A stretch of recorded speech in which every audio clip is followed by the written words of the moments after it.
Quien sabe de fotografías, quien sabe de patria, quien sabe de nuestra historia, es nuestro querido Luis de Almendra, el que hoy día nos viene a hablar precisamente de todo esto que estamos viviendo pre 18 de septiembre. Ya estamos en la previa, por supuesto, en esta semana especial que nos recuerda nuestra historia, nos recuerda nuestros antepasados, nos recuerda la lucha también para llegar a estar donde estamos, para bien o para mal. Exactamente, sí. ¿Cómo está, querido Luis? Disculpen. Buenos días, chiquillos, ¿cómo están? Súper bien, contentos de tenerte con nosotros una vez más, Luis, para hacer un paseo por la historia, por la nostalgia, con nuestro patrimonio arquitectónico y en esta oportunidad con la vida de Chile en la época de la colonia. Justamente cuando estamos prestos a celebrar todo esto que conlleva el 18, la primera junta de gobierno y todo lo demás, de repente es bonito mirar hacia atrás y darnos cuenta cómo eran las ciudades en aquel entonces, cómo eran las ciudades chilenas, cómo era Concepción en ese entonces, cómo era la arquitectura, algo totalmente diferente, además considerando que en el caso particular de Concepción no nos queda prácticamente nada que nos recuerde el pasado arquitectónico de principios del siglo XIX y también finales del siglo XVIII. O sea, todos los recuerdos están en fotografías, están en papel, que hay que cuidar muchísimo. Y sí, tú estás dedicado también a eso, a poder investigar, a recoger fotografías. Me imagino que ha sido muy difícil poder llegar a dar con esas fotografías de esa época. Bueno, la verdad es que hablar de historia arquitectónica en Chile en sí es un poco difícil, sea incluso del siglo XX, porque los archivos usualmente se pierden, los planos se pierden, se botan a la basura, hay una gran pérdida de información. Pero afortunadamente, con respecto a la historia un poco más antigua, hay entidades como la Biblioteca Nacional que tienen plataformas digitales como memoriachilena.cl que tienen, digamos, disponible archivos abiertos a la comunidad. Y se puede también conocer algunos aspectos interesantes de la arquitectura de aquel entonces, como por ejemplo, los planos del Palacio de la Moneda, originalmente Casa de Moneda de Chile, justamente. ¿Qué es lo que estamos viendo ahí en la imagen que está justo abajito tuyo, Luis? Es justamente, claro, en los tiempos de que era la Casa de Moneda, porque para la gente que no tenga claro por qué se llama Palacio de la Moneda, el Palacio de Gobierno de Chile, es porque originalmente fue concebido como la Casa de Moneda, el lugar donde se fabricaban las monedas, el dinero, digamos, en el país. Y es una obra de Joaquín Toesca, un arquitecto muy importante que se considera el primer arquitecto que desarrolló una obra, digamos, extendida y fructífera aquí en este país. Hizo no solamente la Casa de Moneda, sino que también hizo, por ejemplo, obras menores en Santiago, hizo el proyecto de la Catedral de Concepción también, trabajó en los tajamares del Mapocho, hizo varias obras civiles también desde ese punto de vista y dejó una huella imborrable también a nivel arquitectónico, porque el modelo que se implanta en esa época, que es el del Palacio de la Moneda, que si se dan cuenta es una arquitectura muy regular, donde se entiende muy bien dónde están las ventanas, el acceso, con estas pilastras que son como una especie de ilusión de columna, como que se ve la fachada pegadita, digamos. Y además toda esta baranda que tiene en la parte superior, que también es decorativa, eso quedó como una imagen grabada y muchos edificios replicaron en Concepción, en Talca, en Rancagua y por supuesto también en Santiago. Yo he conocido varias casas de gobierno en América en el fondo y esta es bastante bonita, bastante especial. ¿Ha sufrido algunos cambios con el tiempo? Además, por supuesto, lo que significó el año 1973 con parte de su destrucción. Claro, totalmente. De hecho, bueno, cuando cambia el uso a Palacio de Gobierno ya en el siglo XIX, el edificio también empieza a tener varios cambios. El edificio se transforma. Lo que conocemos hoy como la Moneda en realidad se perdió muchísimo de lo que fue el edificio original. Piensan que era un edificio también para fabricar monedas, por lo tanto en su interior habían zonas de fundición de metales, habían grandes bodegas y espacios que hoy en día no existen. Además, cada presidente incorporó cambios a medida que pasaba su gobierno, le agregaba alguna cosita, algún decorado, algún ornamento, o simplemente se transformaba el edificio completo. Ya después del bombardeo del año 73, claramente el edificio tuvo una nueva imagen, ya inaugurado en los años 80, se perdieron aspectos originales, por supuesto, y después ya más recientemente, digamos, todo el entorno empieza a cambiar con la construcción del Centro Cultural La Moneda, que se suma a una serie de políticas urbanas que se estaban realizando en torno al mismo Palacio de Gobierno. ¿Y qué te parece a ti eso, Luis? Porque es una construcción súper moderna también ese centro de arte que está ahí, subterráneo, si no me equivoco, ¿cierto? Sí, del que estamos hablando, y claramente que este edificio desde 1784 ha tenido un montón de variaciones, imagínate la cantidad de años además. Exactamente, de hecho se demolieron, bueno, desde que se crea como Casa de Moneda, claramente ha tenido muchas transformaciones. Mira, un tema paréntesis, claro, el Centro Cultural La Moneda es fantástico, o sea, yo de verdad creo que es un centro muy bien logrado, arquitectónicamente notable, una espacialidad totalmente amplia, un espacio que convoca también un carácter cívico y público muy bueno, y además con la misión de acercar el arte a la población. Piense que ahí está la Cineteca Nacional, hay exposiciones temporales, y usualmente se hacen exposiciones también que son importantísimas, o sea, grandes muestras se han llevado a cabo ahí en ese centro, así que también tiene una carga artística y cultural muy importante para Chile. Sí, en un punto también súper importante, en el kilómetro cero, sí, ahí en Santiago. Oye, quedé dolorido todavía con los ejercicios de delante. Sigamos revisando, querido Luis. Mira qué linda esta fotografía. Oh, ¡qué bella! Bellísimo, ¿cierto? Absolutamente. Seguimos hablando de este tipo de arquitectura, o sea, y si bien esto está en Santiago, hubo obras similares en cuanto al lenguaje en varias ciudades. Concepción también tuvo obras de algún modo parecidas, tal vez en menor escala.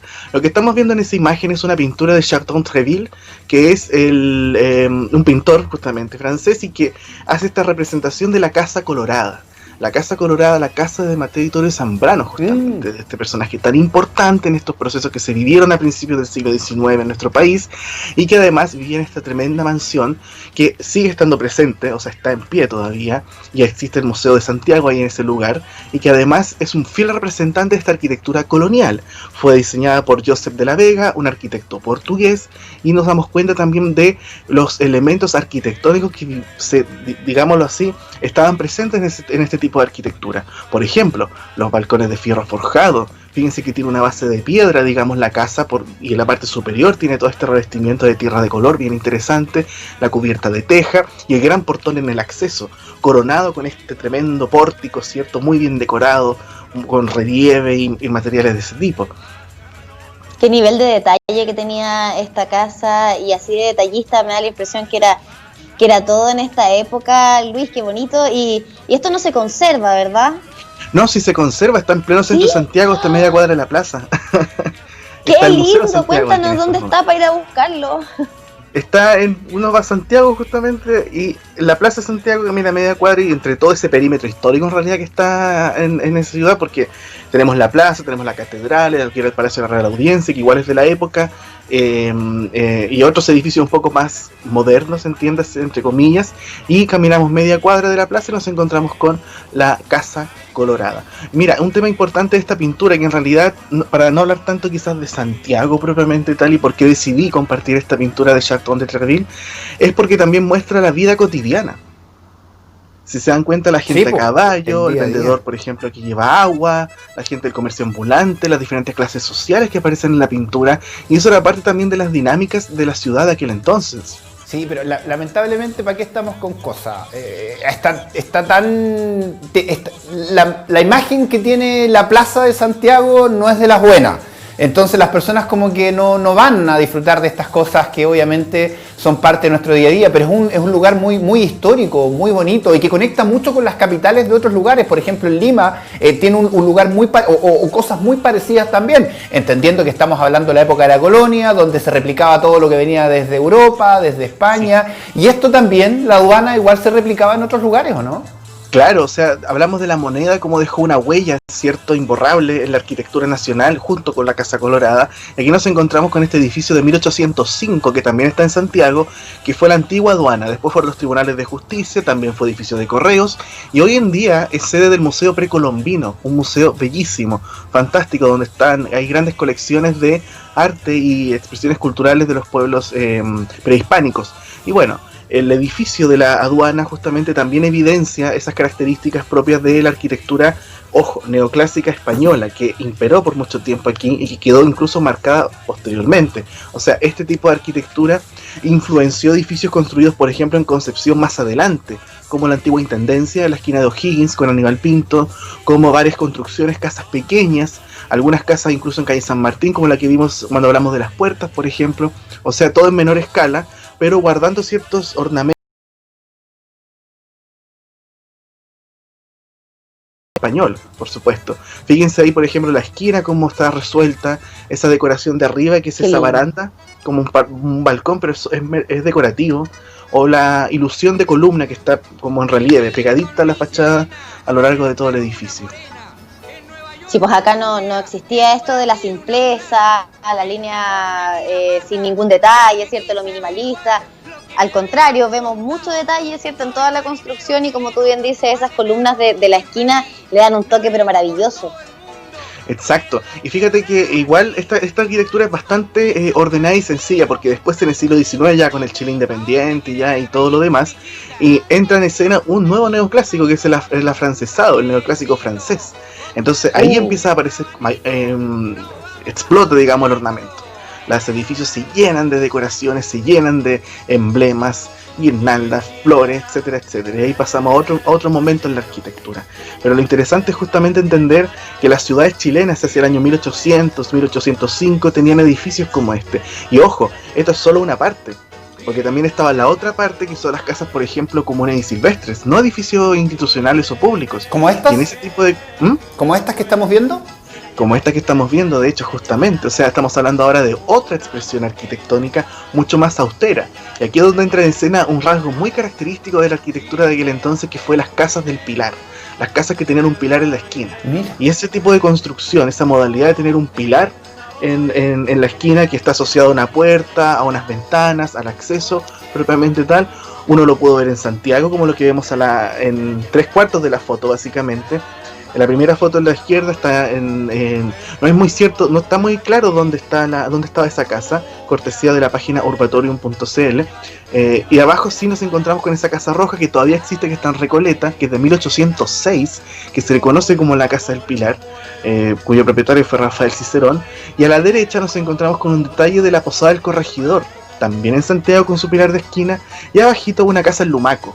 En la comuna de Lumaco, un saludo muy, muy, muy grande a toda la gente de Lumaco, que sí está viendo este espacio, donde también nos encontramos con algunos vestigios de esta arquitectura. Tal vez no es de 1805, puede ser posterior, pero es el gesto, digamos, de tener el pilar de esquina que quedó marcado por muchísimo tiempo en la arquitectura de las ciudades chilenas. Mira, que llama la atención que haya un pilar en una casa que sea en toda la esquina, se ve bastante bonito, sobre todo la de Lumaco. Está muy muy bonita con esas puertas de madera, además el contraste entre el concreto y la madera se ve precioso. Absolutamente, y fíjate que muchas casas se hicieron con ese formato. En San Pedro de Atacama podemos encontrar casas de esas, y ojo que ahí los pilares son de madera, no son de ladrillo o de piedra como hay en algunas otras construcciones, allá son de madera, y así sucesivamente nos encontramos con muchas adaptaciones. Concepción tuvo muchísimas casas en pilar de esquina, en calle Chacabuco, San Martín o Cochrane, por ejemplo. Incluso frente a la Plaza Independencia hasta el año 1835, el terremoto de la ruina que arrasó con nuestra ciudad y fue el primer gran terremoto que destruyó esta arquitectura que nosotros estamos viendo en estas fotografías. Pero a pesar de ello, claro, quedó grabado en muchas comunas uno puede encontrar esto de los pilares de esquina, en Cosquecura, en Chillán Viejo, yo no sé si quedan, pero yo me acuerdo en algún momento haber visto también casas con esa misma modalidad. No quedan de esa en Chillán Viejo. Se ha perdido muchísimo la historia en Chillán Viejo. Entonces, tomemos el tren, vengámonos acá a la región del Biobío. Aquí estamos revisando entonces justamente algunas imágenes. A ver, aquí estamos precisamente en la estación, ¿o no? Así, al ojo. No, de hecho estamos en la Plaza Independencia. El tren falta mucho para que el tren aparezca. El tren llega aquí en 1880, 1800... pongámoslo en 1870, 1880.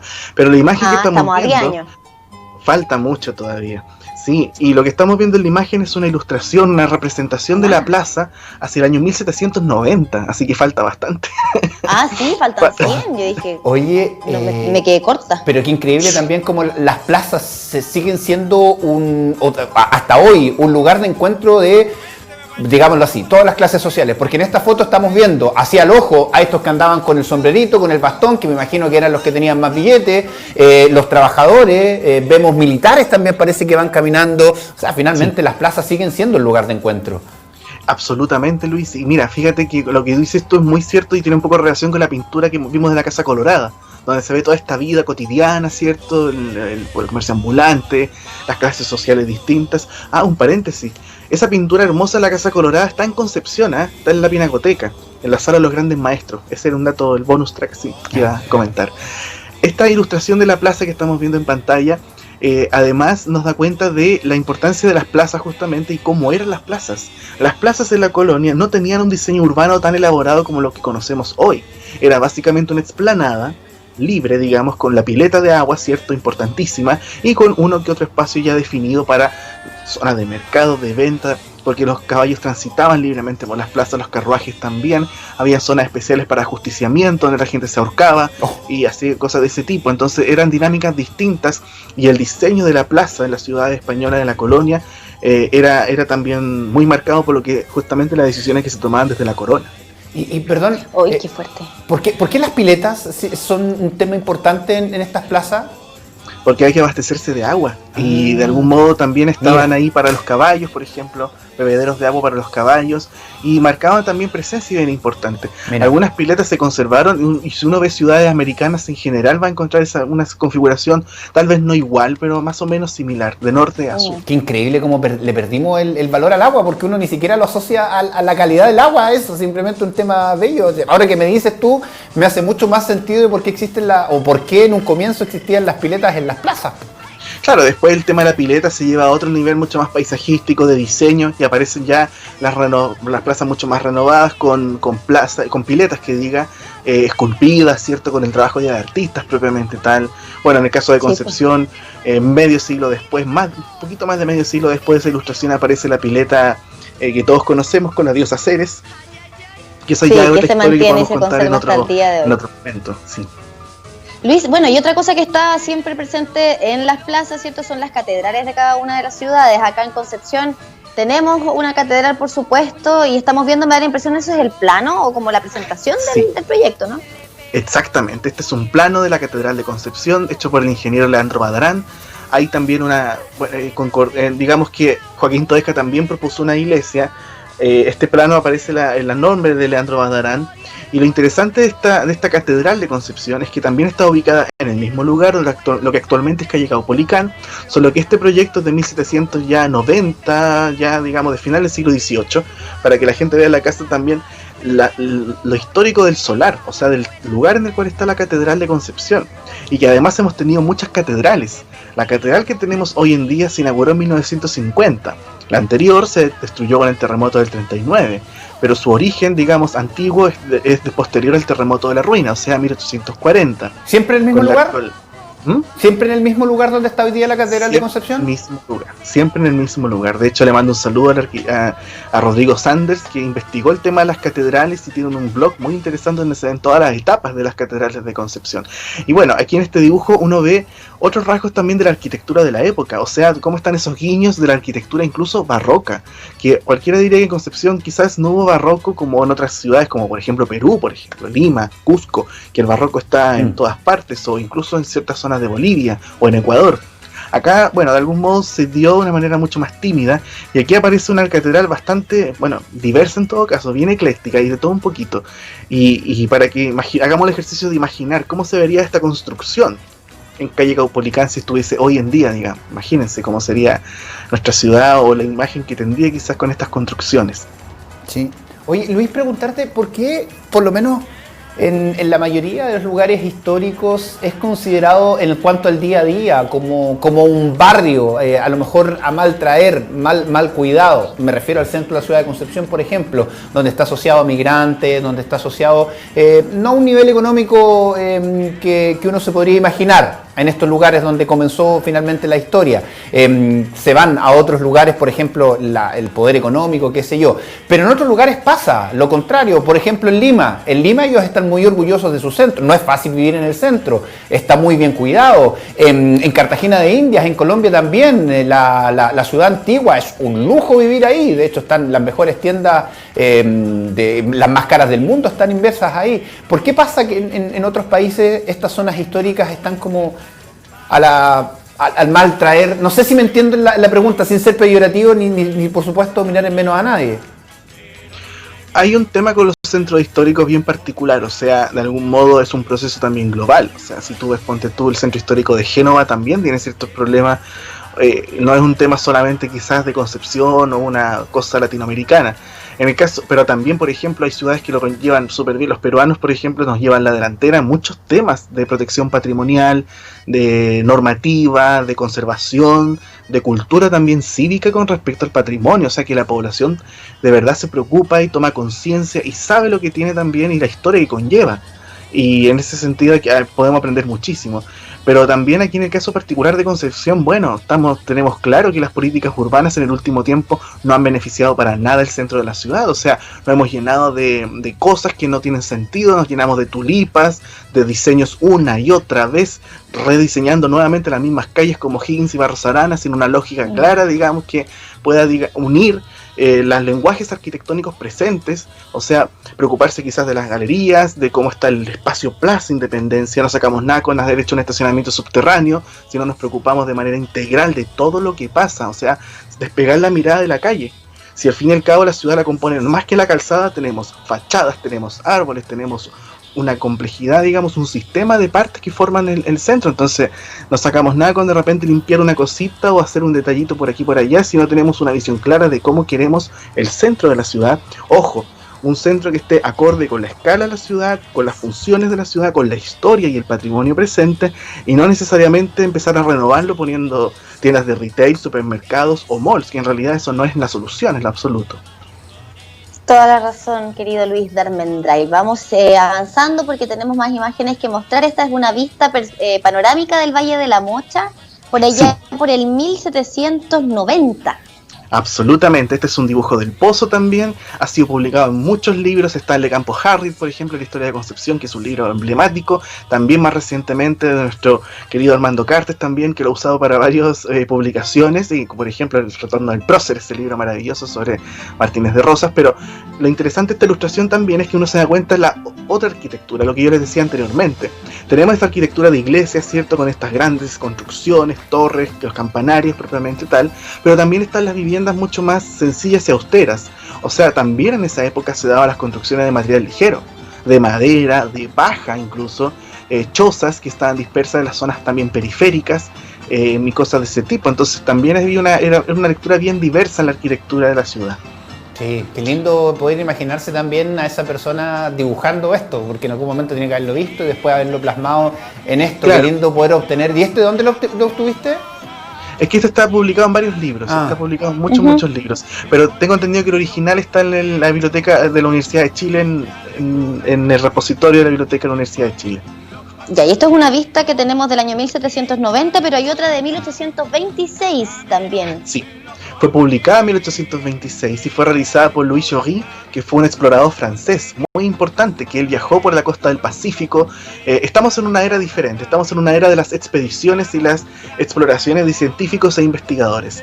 Muchos recorrieron América, tenemos el caso, por ejemplo, el Charles Darwin, ¿cierto?, que también pasó por Chile, también tomó nota de lo que eran las formas de vida, de cómo de algún modo vivían los chilenos en aquel entonces. Aquí tenemos, por ejemplo, el libro de El viaje de Valparaíso a Copiapó, de Charles Darwin, que es el diario de él, digamos, donde toma nota de cómo vivían los chilenos, cómo eran las ciudades también y cosas de ese tipo. Y lo interesante de esta ilustración de Louis Jory es que de algún modo muestra cómo es la vida de esta Concepción. Ya pasó la primera junta de gobierno, fue hecho en 1816, de hecho el dibujo se publicó 10 años después, pero de algún modo muestra la escala urbana de Concepción. O sea, vemos que las torres de las iglesias sobresalen, pero también existen muchos patios interiores, las casas antiguas de Concepción, o sea, estas grandes propiedades que tenían patios interiores, ¿cierto? Y por supuesto la cuadrícula.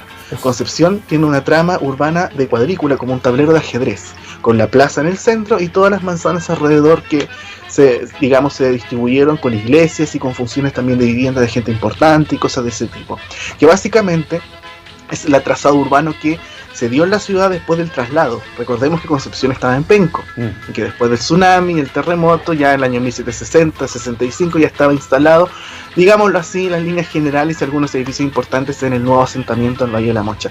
Y eso es lo que se ve justamente en esta ilustración de Louis Jory, junto con, por supuesto, el predominio del entorno, con los cerros, lagunas, etcétera. No es un dibujo exacto, pero muy parecido, ¿ah? Claro, pero claro, está esa idea también de intenciones. Se ven los ropajes de la gente de la época, se ven también esa idea de los cerros, de las torres, del verde presente también en Concepción. Sí, bueno, eso nos lleva un poquito más que la foto anterior. Y bueno, los terremotos han sido parte también de nuestra historia. Nos botan, pero después nos vuelven a levantar. Y esperemos que siempre sea así, que nos vuelva a levantar de mejor manera. Y nuestra historia colonial también está marcada por ello. Exactamente. Bueno, Chile ya estaba independiente, digamos, pasaron varias décadas, pasaron 2 años, y en 1835 hubo un terremoto bastante fuerte que afectó a Concepción y Talcahuano, acompañado incluso de un tsunami que se le conoció como terremoto de la ruina, porque dejó totalmente arruinada la zona. Toda la arquitectura antigua que estaba, digamos, que fue testigo de los procesos históricos de la independencia, de la primera junta de gobierno anteriormente, de la colonia y las primeras también construcciones que se hicieron aquí en el Valle de la Mocha, desaparecieron producto de este terremoto y posteriormente también con la reconstrucción de la ciudad. Y esta ilustración que fue publicada también, que fue hecha por otro de las tantas expediciones que se hicieron aquí en este país, muestra la Plaza Independencia justamente con los efectos del terremoto, la catedral en ruinas, una serie de construcciones que aparecen ahí de emergencia, y aparece, fíjense a la izquierda, una construcción de pilar de esquina. Aquí sí. Ajá, tienes toda la razón. Sí. Y claro, ¿qué pasó después con esta arquitectura? Bueno, Concepción resurge. Y hacia el año 1840 ya Concepción se está reconstruyendo y aparece ya en este Chile independiente una nueva arquitectura, una nueva impronta. Se construyen nuevos edificios, aparece después, décadas más tarde, el Portal Cruz, después aparecen los tribunales de justicia, aparece el edificio de lo que sería posteriormente la Intendencia, y así se va escribiendo la historia de Concepción a través del tiempo. Pero este ya con platita del Estado. Este ya con platita del Estado chileno, no con la platita de la colonia española. Claro, son cosas, ya estamos viviendo pasaremos a vivir una época diferente. Hay un testimonio también que ya desapareció lamentablemente, ¿cierto?, de lo que fue Concepción Antiguo, una casa ubicada en O'Higgins 935, Luis. Sí, la casa que, bueno, está muy asociada, que ahí, digamos, pasó Higgins después de la firma del acta, hay muchas notas, de hecho, una casa bien interesante que de algún modo también fue registrada en la prensa de la época. Esta foto que estamos viendo, de hecho, fue publicada por el Diario El Sur en los años 60 con diferentes nombres. La casa del Coronel Patiño, la casa de O'Higgins, con diferentes, digamos, acepciones. Lo interesante de mostrar esta casa hoy día es justamente eso, el valor histórico que tuvo. Recordemos que esa manzana fue demolida completamente para hacer el Palacio de Tribunales en la década del 40. Y es también fue un testimonio de una construcción que sobrevivió el terremoto también de la ruina y los terremotos del 39, por supuesto. Sí, esa fotografía por la que estamos viendo me recuerda mucho a algunas casas que todavía están en Cosquecura. Claro, sí. De hecho, ese formato de construcción, de casas de adobe, de cubierta de teja, es un formato que se replicó y uno lo puede encontrar en muchas zonas de aquí de la región del Biobío, de Ñuble, del Maule, la región de O'Higgins también, por supuesto. Por ejemplo, hay un pueblo muy bonito que tuve la posibilidad de conocer gracias a un amigo, Alejandro Valenzuela, que nos invitó, que se llama Zúñiga, que está cerca de San Vicente de Tahuatahua. Un saludo muy grande a mi amigo Aco. Y de hecho, ese pueblito todavía conserva muchos rasgos de esta arquitectura de aquel entonces. Si alguien quiere conocer y sentirse como en esa época, vaya a Zúñiga, porque se va a impregnar de construcciones como esta, que están en excelente estado y que están habitados, y que tiene una escala también que evoca muchísimo la arquitectura de aquel entonces. Qué belleza de casa. Bueno, casas que hoy día ya no se ven en el centro de Concepción, ¿cierto? Pero que estamos revisando en este paseo por el patrimonio, y algo que tampoco ya podemos ver son lo que pasó con el convento La Merced del año 1780. Claro, sí, estamos hablando de una construcción muy importante. De hecho, bueno, en realidad se dicen que se terminó en 1780 y se empezó a construir en 1770. Así que para que la gente cuando camine por calle Castellón, entre Maipú y Freire, muy cerca de la iglesia de la Merced, que es una iglesia bastante antigua, de la cual creo que nunca hemos hablado tampoco, que tiene un valor artístico también muy importante. Por calle Castellón está ese muro de piedra, y que está declarado monumento nacional, para que también la gente lo sepa, junto a otras propiedades también de la Orden de los Mercedarios a nivel nacional. Y en el caso particular de Concepción están las ruinas de este convento, que hoy en día son monumento histórico. Ahí sí funciona el Instituto Literario, ¿cierto? Ahí tiene un peso cultural muy importante, educacional también, pero también, por sobre todas las cosas, desde un punto de vista arquitectónico, es lo único que nos va quedando de ese Concepción antiguo, del Concepción del ayer.